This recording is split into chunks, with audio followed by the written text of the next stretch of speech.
தனது மனைவி ஆர்த்தியிடமிருந்து பிரிவதாக அறிவித்த நடிகர் ரவி மோகன் தற்போது பாடகி கெனிஷாவுடன் பல்வேறு நிகழ்வுகளில் பங்கேற்று வருகிறார்.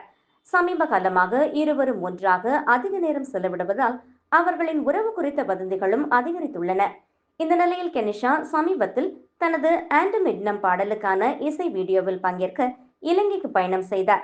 அவரே இசையமைத்து பாடினார்.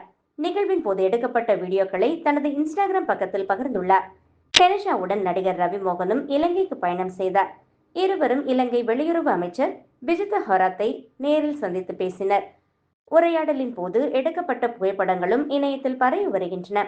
அமைச்சருடனான இந்த சந்திப்பு இலங்கையின் கலாச்சாரம், பாரம்பரியம், சுற்றுலா தலங்கள் மற்றும் கலை நிகழ்ச்சிகளை மேம்படுத்துவதற்காக இசை நிகழ்ச்சிகள் மற்றும் திரைப்பட தயாரிப்புகள் குறித்து விவாதிக்கப்பட்டதாக கூறப்படுகிறது.